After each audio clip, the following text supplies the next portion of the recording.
What's up, everybody? Billy Scott Real Estate here with Miss Sarah Cade and the one, the only bad beyond Kristina Hubbard. Thank you. I'll take it. I'll That's cool. take it. I'll take it. Oh, love it. All right. Well, we're going to get into what we're calling real estate roulette. So the last episode that we had was talking about a little bit of Kristina, her upbringing, and her history in the lending industry for the last 30 years, from life to real estate. Now we're going to talk about some of the ins and outs of real estate, mortgage lending, and working towards financial freedom. So let's get into it and see what Miss Hubbard has to say with all of that knowledge and experience. Wow. I feel like we do need music. I know. Yeah. I told you. What's that walk-up song if we had it right now? What would it be? Well, it's Lose Yourself by Eminem, obviously. Because she's gangster. It's my pump-up jam, and I need to, get going. I like it. I'm going to take that on. Love it. Heck yeah. Well, where do we want to start? What are some things we want to tackle when it talks about real estate roulette and the do's and don'ts of lending and things that people should know? Like, what comes to mind for you? And we'll see where it goes. Ooh, I think one of the big things that when we were talking about the real estate roulette, it's like people are trying to hit the market at the exact right time, right? Mm-hmm. The exact right time to sell or buy, or is it sunny enough? Does my lawn look good enough? Did the interest rate hit exactly what I wanted, right? And it kind of, I understand people being in that space, but there is a cost to waiting that we can show them in facts and figures based on what the market's doing. So if you're looking at national averages right now, we're talking about 4% appreciation, which is fairly low. It's been a lot higher than that in the past, but we're just kind of being very conservative, 4%. And if you have a house that you're waiting on for 2 years, looking at, okay, what are you missing if you don't do that? You lose the appreciation, you lose the write-off. Like, what does that look like? And so really showing people, I'm never going to have you do something that you shouldn't do, right? Yeah. So if someone's I have military people, hey, I'm going to be here for 3 years. Should I buy a house or should I rent? Yes. Well, the rent's 3 years. Yeah, the rent for 3 years is $72,000. Do you want to give that to a landlord? Do you want to keep it yourself? Yeah.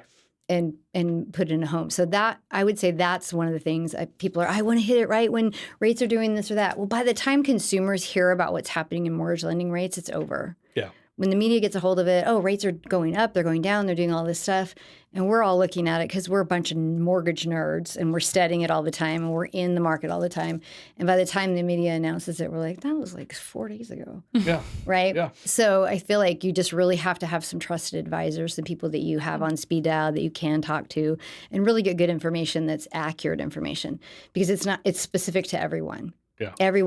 I say that all the time. I want to start with a consultation because I want to find out goals, dreams, what's important, what are you scared of in this process, what do you love about, what's the idea of a home ownership look like to you, why is it important? Because then let's build it around that. Totally. Well, I think of a couple things that you said. The cost of waiting.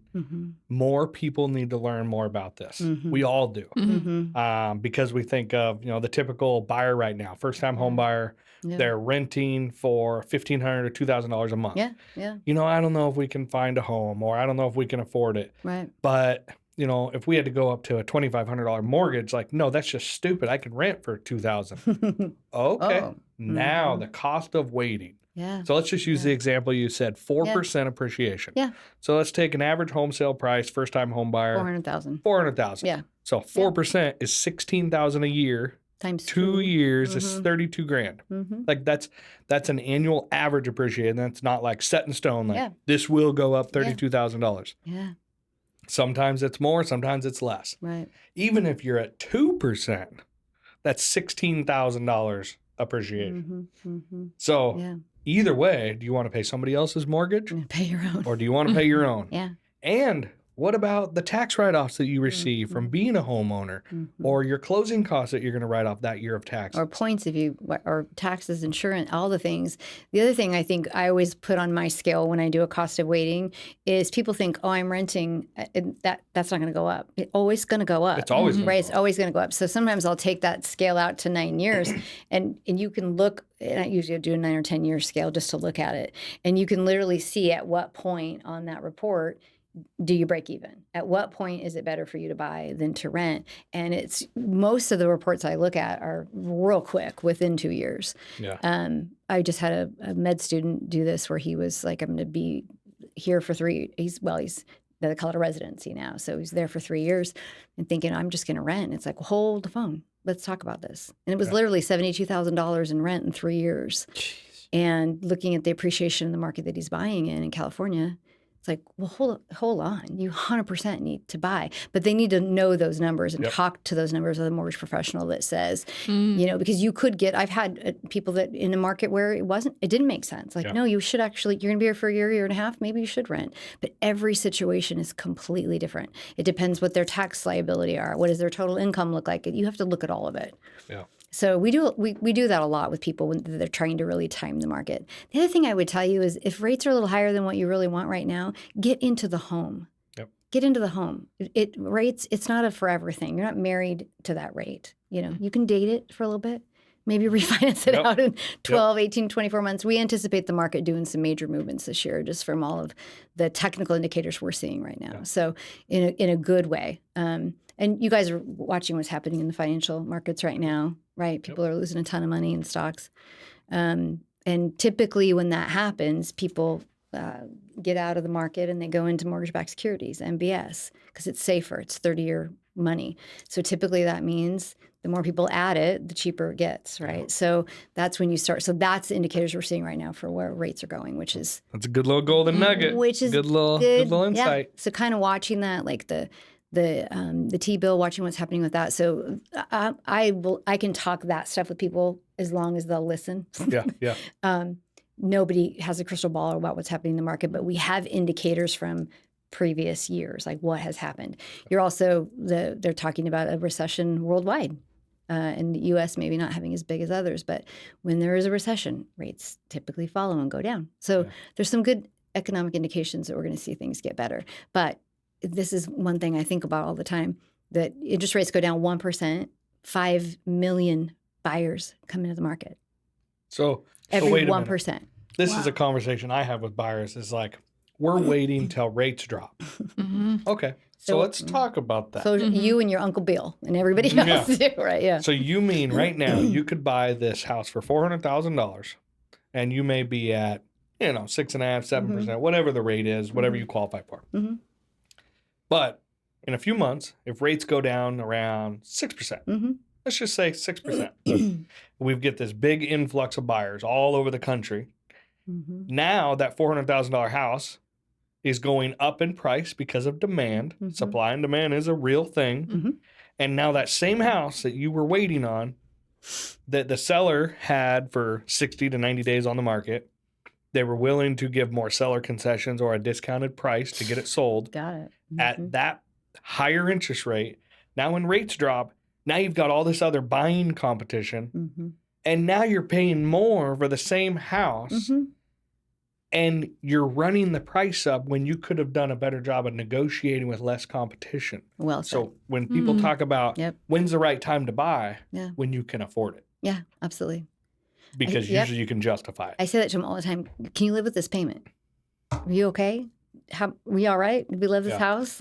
Let's do this. Because I don't know in the 30 years I've been doing this that I have had a call from a client saying, I wish I hadn't done that. Yeah. I don't know that I've had that call.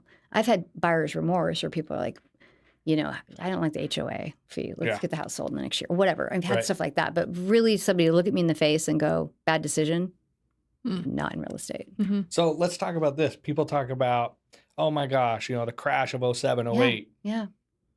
Now let's flip the role and go, there was a lot of people that foreclosed and sold and got out from under and learning lessons, they couldn't afford it, or maybe job change, and it wasn't by choice, or whether it was managing their money. Then there was those that saw the scarcity mindset in the world, and they decided now it's a time to buckle down, and I'm going to invest in one of those lower priced properties because I know it's going to go back up. Can I afford to make that risk right now? And those investors of 08, how well did they do in 21, 22? Such a good question. Here's the thing. We had this thing called Keys for Cash back then. And so you'd have a few set real estate agents that really handled all the bank-owned stuff, like all the foreclosures and bank-owned stuff. And if the house was pristine by the time they turned in their keys, they would get checks upwards to $3,000. The banks would come in and say, please don't trash the house. Please don't steal the washer, all the things, right? Dishwasher, all the things. So they had this whole program going. And I would meet with people that were like, hey, my house, I'm upside down in my house. And I'd like go, okay, keep living in it. Yeah. And they're like, but my house is worth $30,000 less than, what I owe. Okay, cool. Keep living in it. Yeah, don't If sell you got it. $30,000 to pay out. Yeah. Can you still afford live your in it. payment? Because the people that hung it out, hung it out. Yeah. Hung out and kept their houses. By the time we got to like 11, 12, they were like trying to buy houses. And I'm like, you got $150,000 to put down. Like we had all of these Equity. total amazing stories about people that did it. But I think that mindset comes, it's just like when what's happening in the stock market, your 401k is up, down, and all the things. You still own the same thing you own. Just hang out. Don't get rid of it. Don't do anything. Just let it recover. Yeah. So I think in real estate, when people look at the lessons that happened during that time, what happened is a whole podcast that I could share. It's ridiculously nerdy of me, but so many things happened during that time that were all people hear is the real estate houses, there was a bust. Yeah. Things didn't, it's like, there were about 25 steps until that happened. And so I think that the mentality of people of really, there's also that kind of a younger generation that they grew up and their mom and dad had a great house and they had, granite countertops and they had, extra bedrooms and extra bathrooms and all of that. And right now, a first-time home buyer in our market, now not all over the world, all over the country, because in different states where we're licensed, there's like, wow, you can get a great house for that. But in our market, would you say a starter home is $400,000? It's $300 to $400. Yeah. And if it's under $300, Right. it's non-financeable, Yeah. which a first-time home buyer doesn't have the cash Right. to buy it outright. Yeah, and there are new programs. I mean, FHA came out with a kind of a rehab program where you can buy and do some rehab work, and there's some rehab equity lines available now that are a little bit better for purchases. So there is some stuff out there, but I look at that and say, someone entering the market, maybe in their late 20s, maybe early 30s, they're leaving something like a beautiful palace, but they didn't see the grind that happened for mom and dad to get for that to happen. So I think sometimes I try to be really gentle about it, but it's expectation. This might not be your forever home that we're getting into. It doesn't have all the things you want. I get that. But this is also not just a home where you're going to lay your head on the pillow. This is an investment. Yeah. What does that look like in the long term? So maybe this isn't your forever home. Maybe this is the beginning, but we leverage this place to go get something else next time that is maybe more of your dream home. Well, Steve and I are going through that right now. Yep. And it was like, we had a conversation on the podcast, I don't remember what episode, but where it was a real life experience of like, Steven and I were like, we had such a good deal for rent. Should we have just waited and saved money and then bought something that we'd stay in long term? Yeah. And Billy was like, no. He was like, it's still a good investment, even though long term, maybe that wasn't exactly what you were wanting. Yeah. But it's a great house. It's a great investment. Yeah. Like, we really don't want to sell it. We want to rent it out and be able to bless people with it. And it's Love like, it.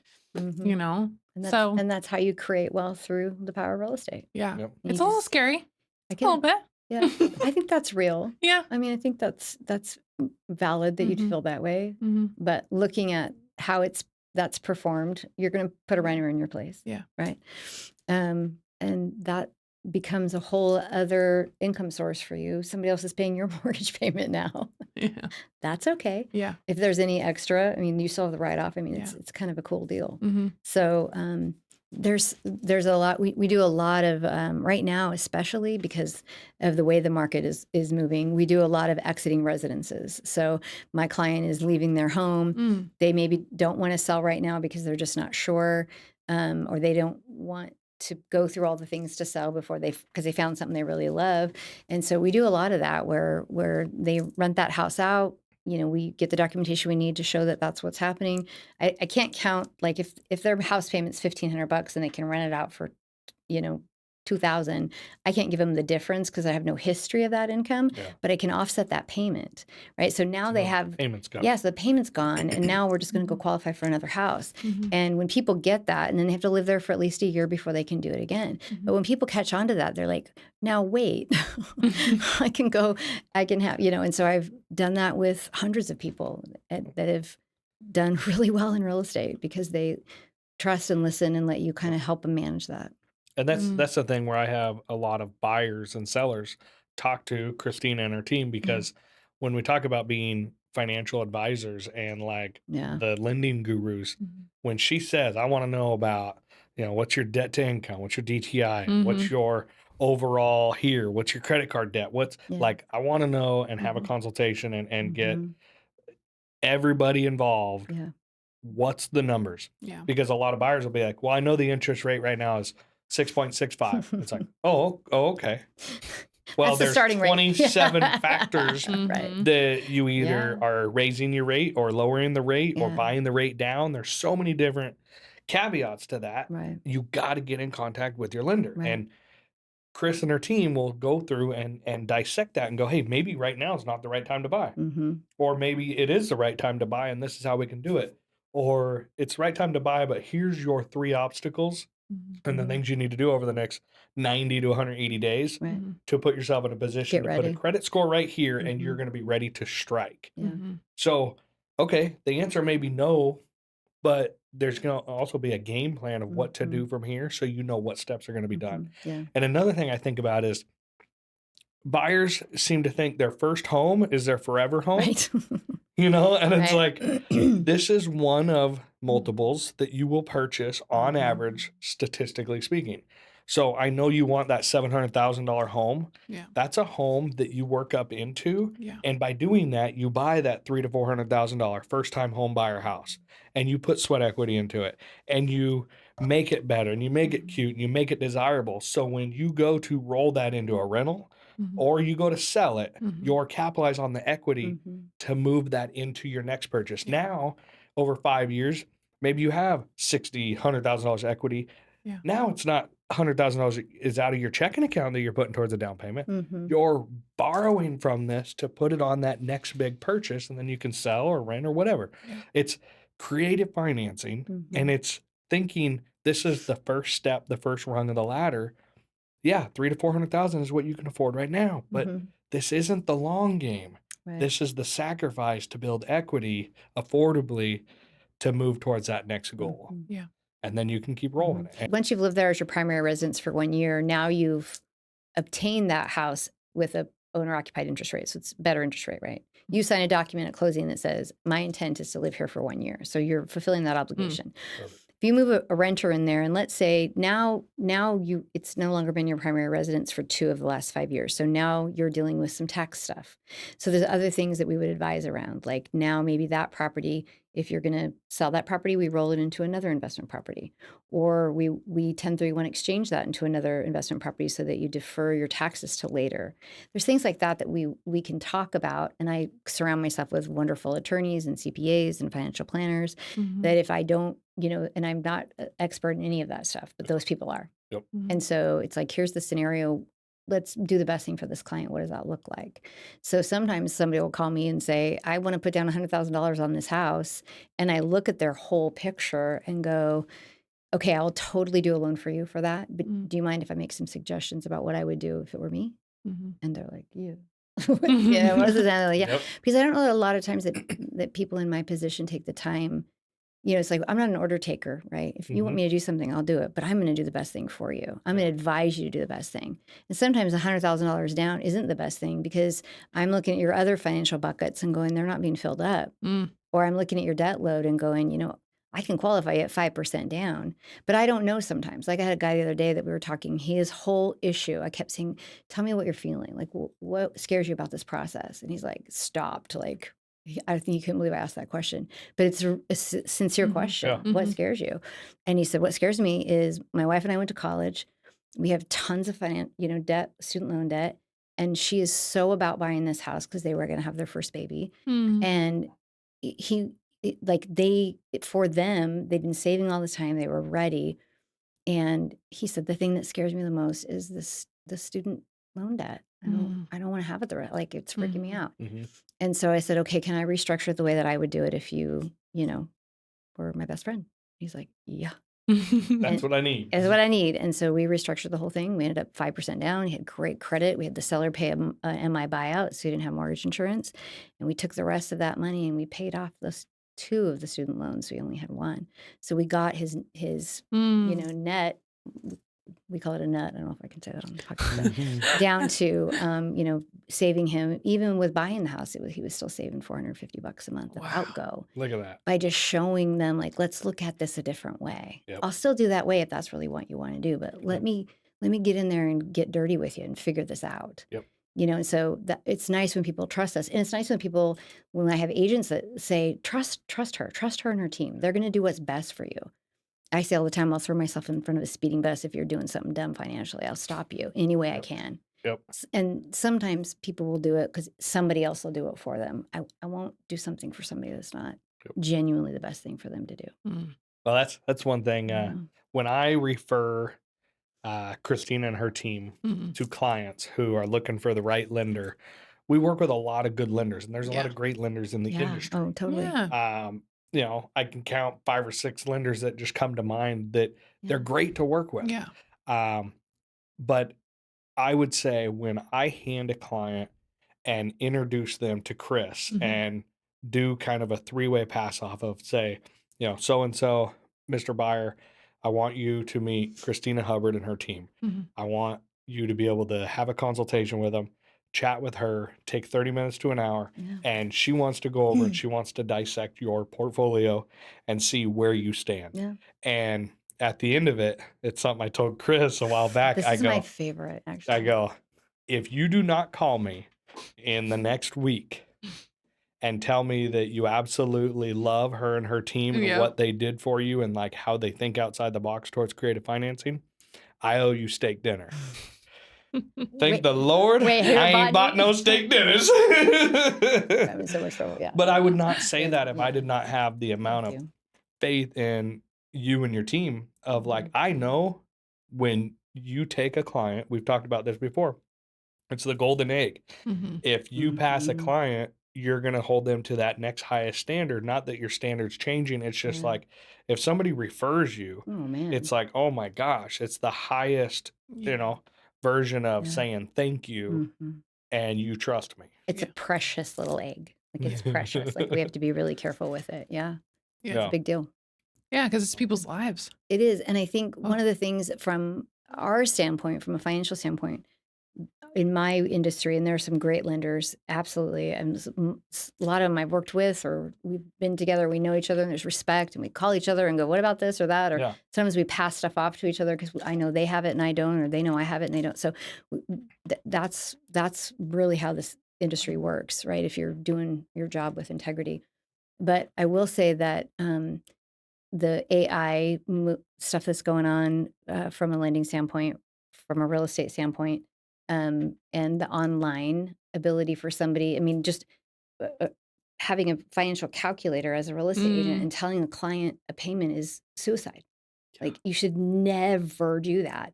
And so I have a client that will call, and I have there are agents I work with that have that, and they just won't let it go because they want that bit of control. And it's literally the biggest mistake you can do, because you have no idea. I can't do that without, I mean, do you know what 6 different mortgage insurance companies are going to give them for MI based on their debt to income ratio, how much they're putting down, what their credit score is? No. Do you have any idea what the market fluctuation is going to look like in the next 5, 10, 15, 30 days before closing? No. Right? Do you have any idea that their asset that they have is not seasoned yet? It's not ready to go. Like, that timing isn't going to work. There's so many things that when they trust us, we're all up in their business, right? We're up in their finances. And so it's hard to have those conversations. And then you have the part where those clients are going online because it's easy. They're so used to instant gratification. Like, we can do anything on our phone we want. And so they're doing this little ding, ding, ding, ding. Look, I'm pre-approved. And I call that working with I wish I was a lender.com. Which I love that. probably not very nice, but Yeah. it frustrates me because we end up picking up that stuff and doing, 7 or 8 day close because they can't get it done. And they're issuing pre-approval letters without I call it seeing the whites of their eyes. You've got to see pay stubs. You've got to see bank statements. You've got to, there's so much AI around it. I can pull so much of it when I get your authority to do it. Yeah.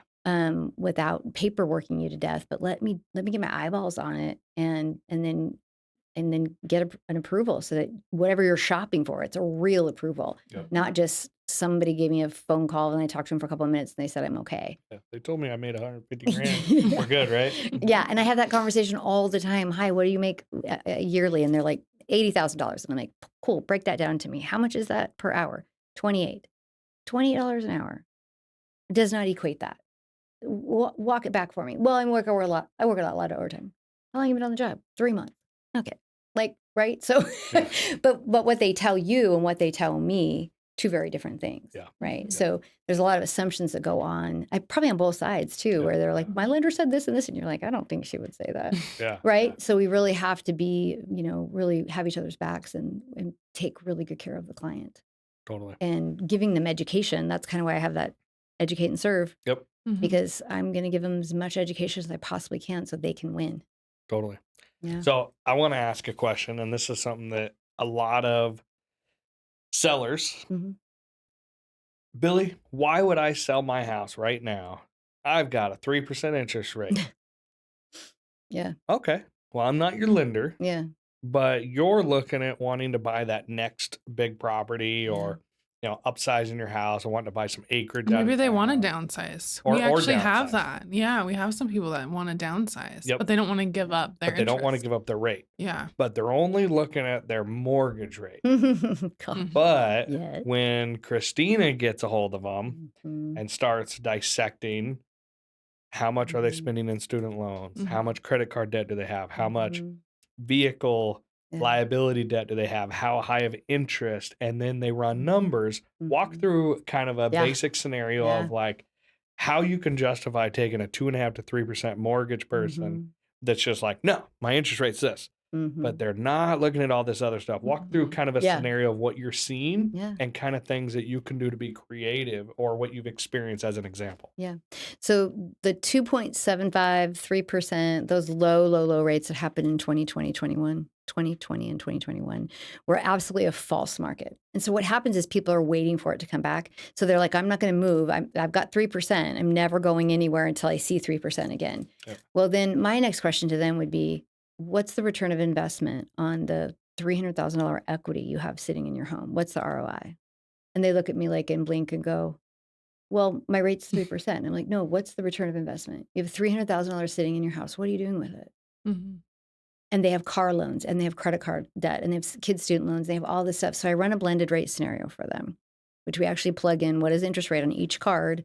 What is your balance? And some people don't want to give it to me, so we have to guess. But a lot of times they're like, yeah, I want to get nerdy with you and figure it out. Yeah. And then we show them, okay, your blended, your jump off point is 6%. That's what everything all together is 6%. If you could go get out of this house and go buy a house you really love, and we can get you in that rate range or pay off some debt so that you're out, taking some of that equity, paying off some debt, like I can show you with like mortgage magic how to make that work. And so, and I think people get kind of landlocked. Like you get locked in at this, like, well, I can't do it. And so they're doing lines of credit like crazy. Like the amount of line of credit, I don't know what the stats are. I thought I had them this morning for you and I can't remember them, but the amount of people that are tapping into their equity in their home in a line of credit because they can't use that 3 or 2 or whatever. And that's based on the prime lending rate. Well, the prime lending rate is 7.75. You're adding that, plus you're adding whatever your add-on is for that equity line. So then when I do a blended rate, they borrowed $100,000 to update their house or whatever. Yep. Now their blended rate is well over 7%. And they're like, wait, what happened? But So you're so focused on that rate, that one rate. right, that you're not realizing like, hold on, the return of investment is maybe we can now leverage that starter house that you told me 5 years ago, I'm going to buy, but it's not where I'm not going to be buried in the backyard, Kristina, Yep. right? It's like, now let's look at that and see what happened. I just happened with a client that bought a house 4 years ago and she got stuck. 2022 is when houses were going. My Portland business, I had houses going for $80,000 above list price. It was craziness. craziness. And we were doing cost of waiting for those people and going, you break even in a year and a half, like with the way the market was going, or 2 years. Mhm. And now that we've got those people looking to buy again, because that's kind of the cyclical of the cycle. The cycle happens that way. They're like, man, I'm so glad I bought that house, even though it was above. Even though it was above. Even though it was above. But the thing that people don't understand is that 2020 and 2022, the Federal Reserve stepped in and bought mortgage-backed securities, which right now, it's not a typical thing that they would do. Before 20 and 2021, they spent $1.5 billion in mortgage-backed securities. In 2020 and 2021, they spent $9.5 trillion. So, excuse me, And what is that? 1.5 trillion to 9.5 trillion. What is Mortgage-backed that? securities. Yeah. So you hear it called MBS. It's actually buying a rate note. So like if I want to put my money into the market, I can put it into the stock market, and I'm buying, blue chips, whatever I'm buying, right? Yeah. But mortgage-backed securities, I'm buying a note. I'm buying a 30-year mortgage, and I'm agreeing to get this interest rate back. Okay. And so when you see mortgage-backed securities are going up Mhm. or going down, that's the tendency of where the money is going. Mhm. So when the stock market doesn't do well, the investors flee to mortgage-backed securities because they're stable. Gotcha. And so that's kind of what happened during that time. So they went in about $9.5 trillion worth of mortgage-backed securities falsely. It was a complete false Wow. bottom. Mhm. And so the interest rates went way down. But now the last 4 years have been paying that back. Mm. That's what's happening. And it was unprecedented. They'd never done it before. And now there's all this runoff and all these things that are going on that behind the scenes, people are like, well, I am just going to wait till I see 3% again. And I will tell you, it's probably never going to happen again Mhm. unless we have another disaster like So say that COVID. again. 3% interest rates, most likely, are not going to be seen. I'm 99.99% sure we're never going to see that again. I've talked to multiple buyers about it. It's like, I'm not a lender. I'm your agent. Right. But Yeah. tell me when the last time you saw 3% before that. Mm-mm. That never happened. I've got 30 years of rate Yeah. logs Yeah. Yeah. because I'm a nerd. Like And yeah. it's a fluke. It's not just No. going to happen again in a few years. No. It's Yeah. the new norm Yeah. is probably in that 5 to 6 Yeah. range. And when I got into as lending, a first-time home buyer was 8.5%, at 10% down, and they were thankful. Mm. So I mean, I get it. The houses have gone up since then, Yeah. but so has income. Mhm. So so it's all cyclical. But to me, it's when people say that and they stop, I challenge it every time and just say, can we just have a real conversation about that? What does it look like? Yep. And many times when we're done, they're like, okay, you know what? That does make sense.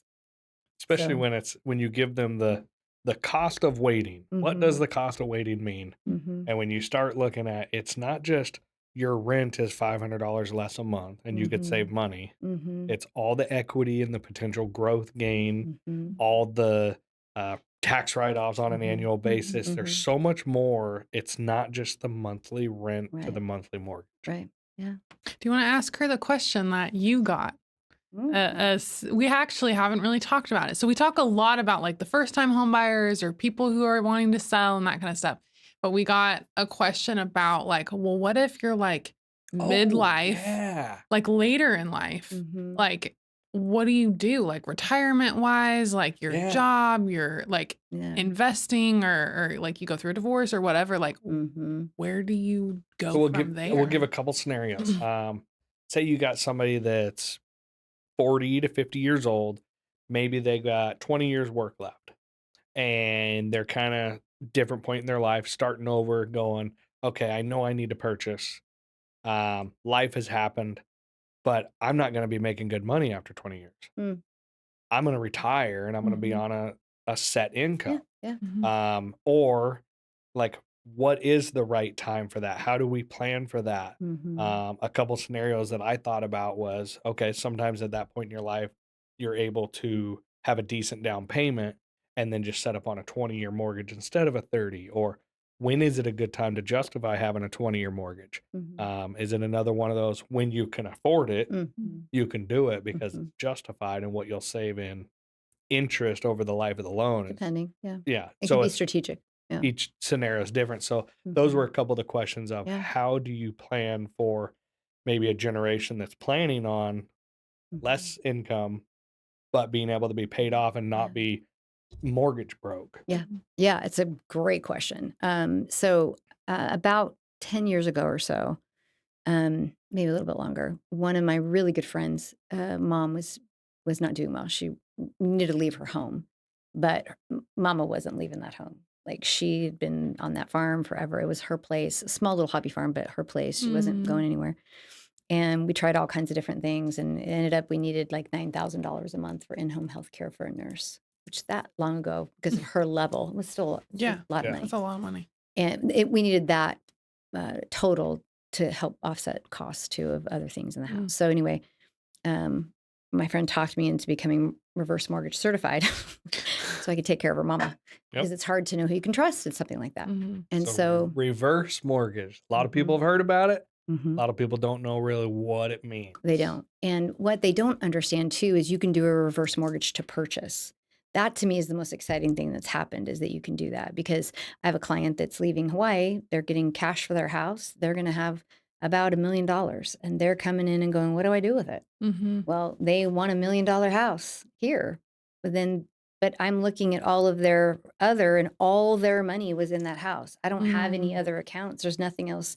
So to me, you as an agent could go, I'm just going to do $1 million house for them, and they can pay cash, and Bob's your uncle. Yeah. Right. Yeah.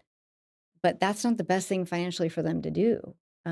I would argue that in most cases, it's not the best thing to do to pay for something cash if you can afford it. So what I would do in that scenario that you said, they're 40, they're 50, and they're in that space. Yeah, absolutely buy a house. Let the equity work for you. Let the write-offs work for you. Let that happen.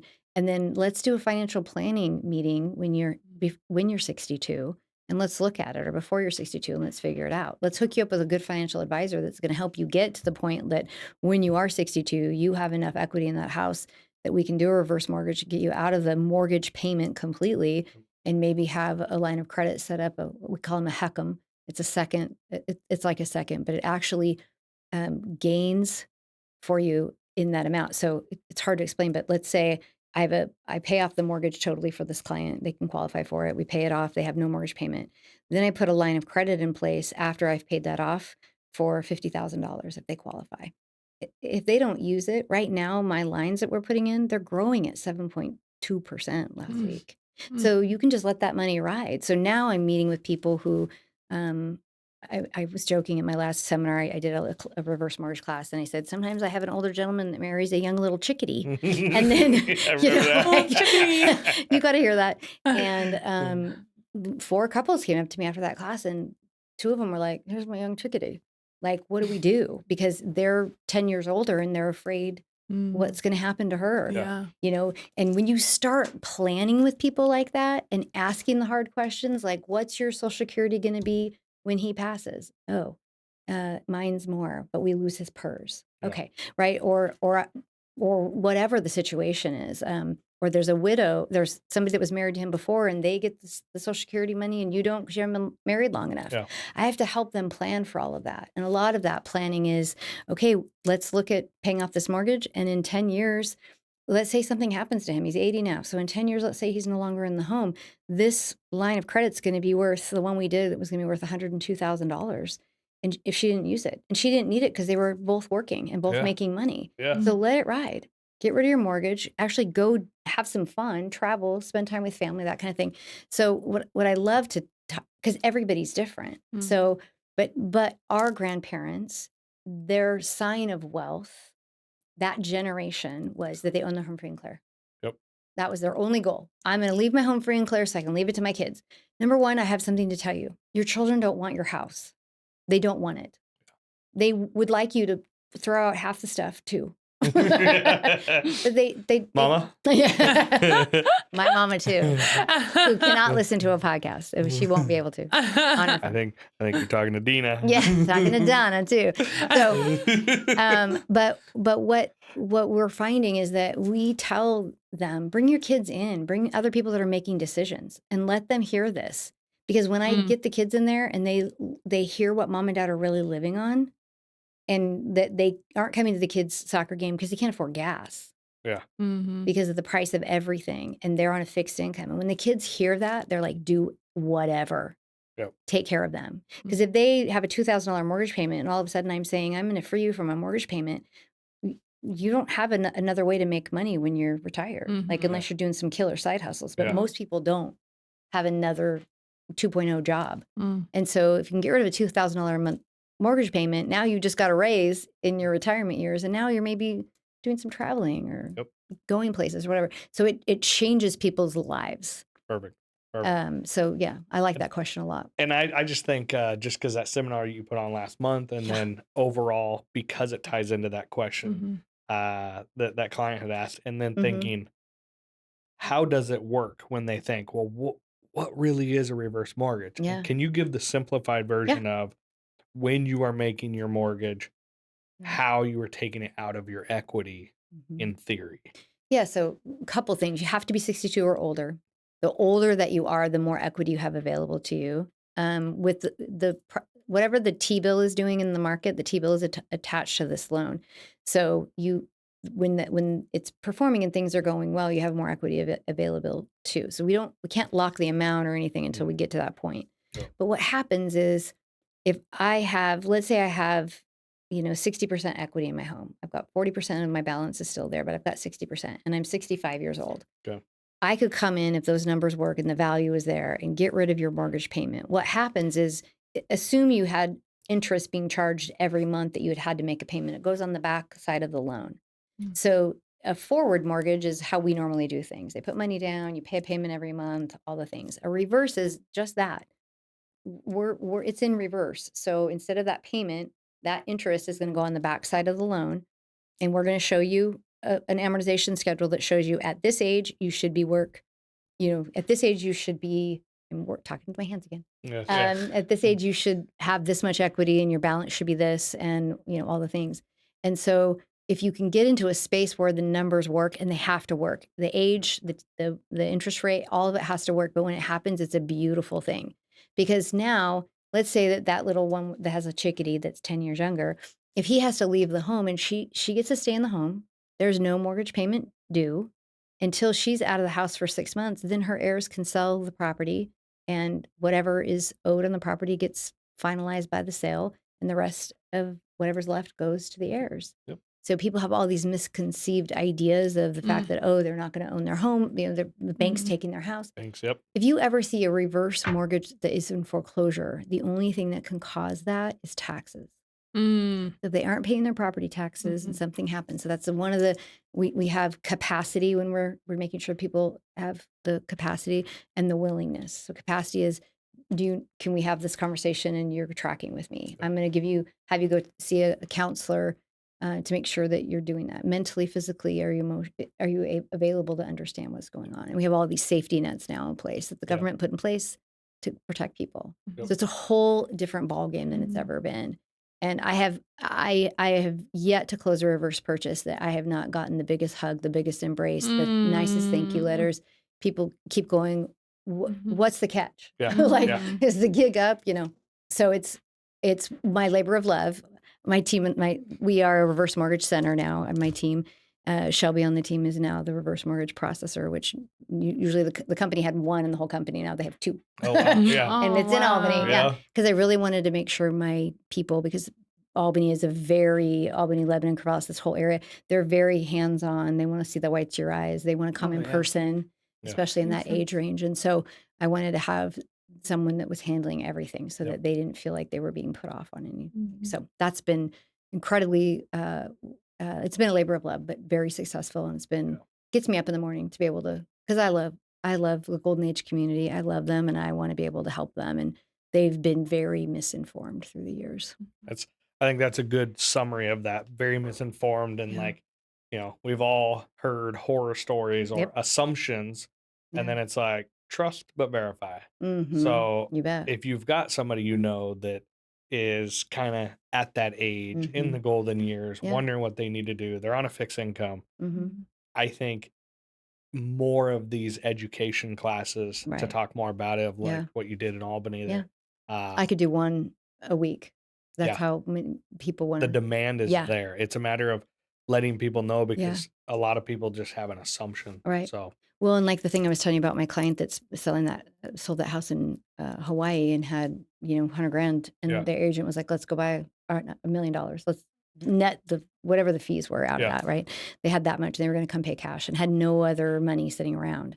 So I got to do a reverse mortgage to purchase for them Oh, wow. where, yeah, we could buy $1 million house, put 50% down based on the age that they were. And guess what? They got to keep half their money in the bank. And then we got to set them up with one of our trusted advisors. That I don't make any money off those. Those are just people that I know, love, and trust. You know how I work. Yeah, I mean, like if you're great and you have good integrity and and I know you, I'm going to put your hand in the hand of my client and say, go help them. Mhm. And so these guys were just like, what is the, we have no mortgage payment. We have $500,000 in the bank working for us. What? Like, why isn't everybody in this age range doing this? I'm like, I know. And send them my and also I think agents, many times when I'm doing a reverse mortgage to purchase, the agents will call me and say, please educate me. Because they immediately, when the client says that's what they want to do, the agents are like, I don't know what that is. It sounds too weird. Don't do it, And then when they get on the phone with me and we'll talk for a while and they're like, wow, why don't more people doing this? And it's like, because they didn't know that you could do a reverse mortgage for purchase. So it's a wonderful tool. It doesn't work for everyone. And if I do the whole analysis and go, like I just did one yesterday, and I think she needs to be 8 years older at the current rate of how things are going before she can do it. And I hate telling people no, but I also give them hope. Like if all these things still are applying, we can do it in this many years, probably sooner, but I was trying to be conservative. But yeah, I want to talk to as many of those people as I can, because you don't start planning for retirement, when you're the day before you turn 62, 65, 60, whatever. You need to do it way before that. Cool. No, that's good stuff. Yeah.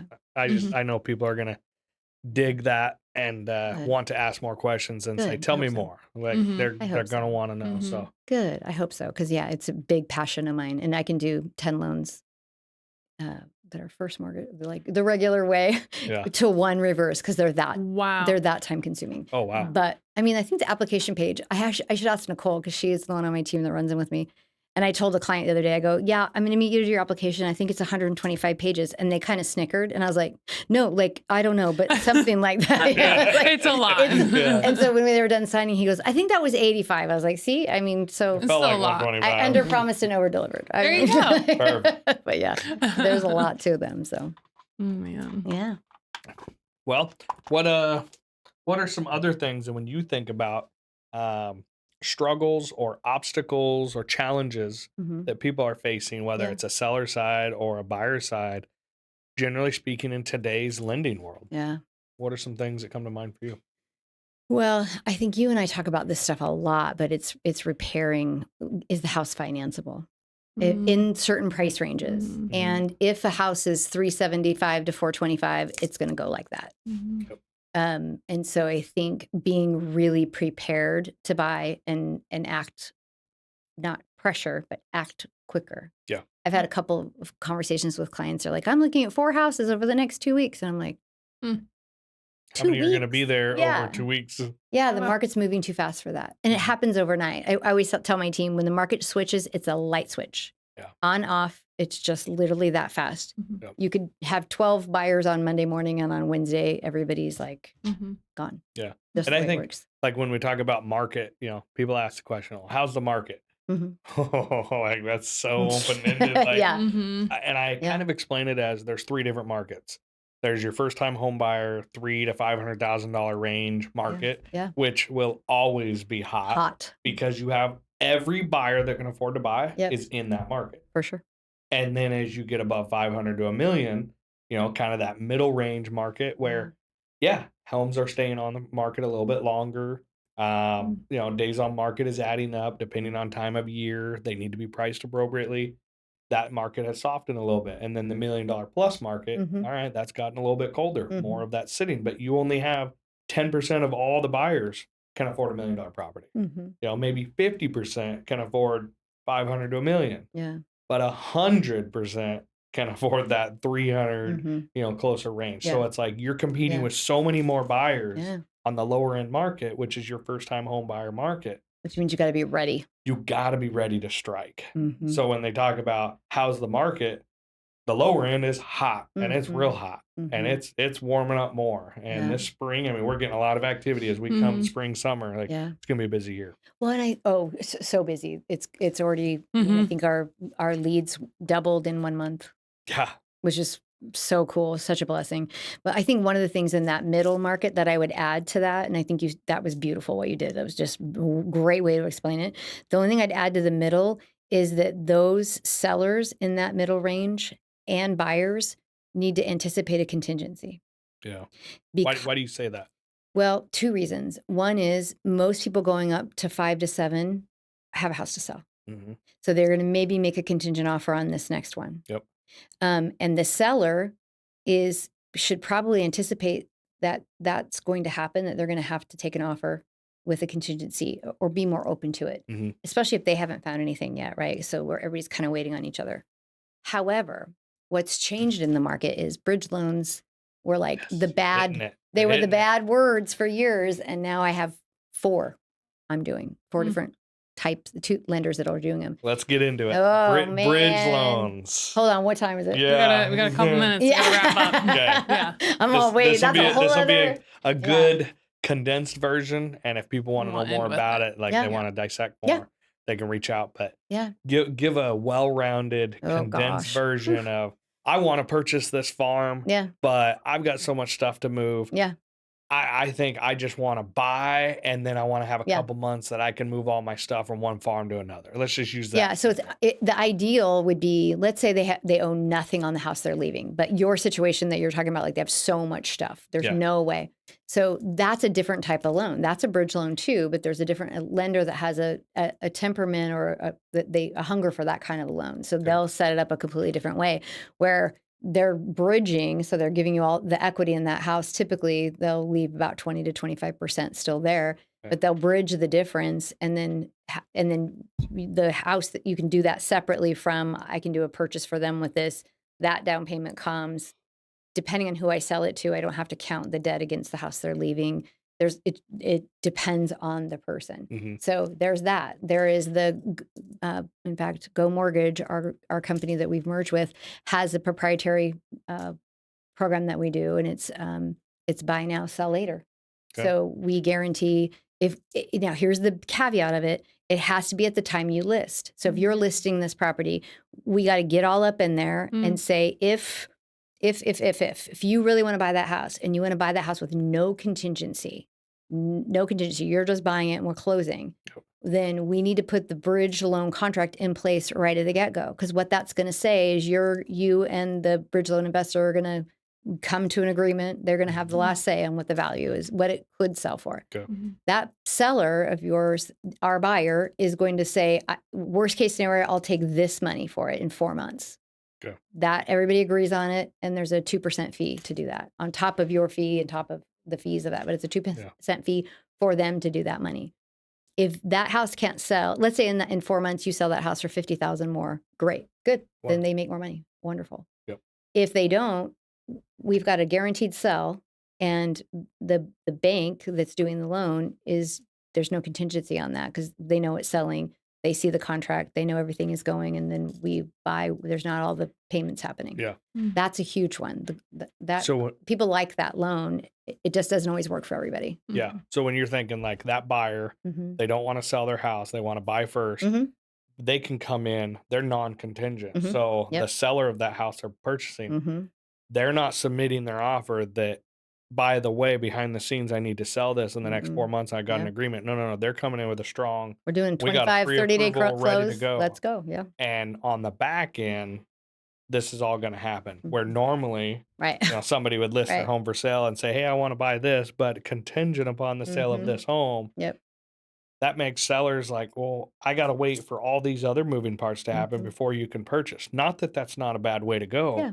But if somebody comes in with a conventional loan and 20% down and says, I can purchase no contingency, somebody else comes in around the same price and says, I want to purchase as well, but I need to sell this home and I hope the buyers pay what I want and we could be on the market a while because I really want max value. Not that any other sellers want max value. No, that's unheard of. All right, that was a dig. Yeah. There's another one that is, so whenever somebody wants a bridge loan, I take it through the filter of all of the ones I have available because it's not a one size fits all for people, right? Everybody has a little bit different of a situation.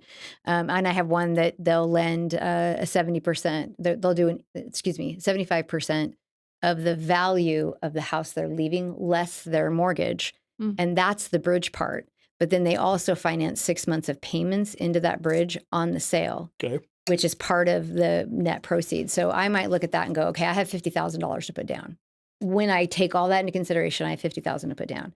And this client might look at me and say, yeah, but then I'm going to have mortgage insurance, or then I'm going to have this, or I'm going to have that. So they have to have the agreement that it's not really a Band-Aid, but if you want to buy that house with no contingency and it's your dream house and we want to make it happen, you're going to have to pay some fees and have some concession.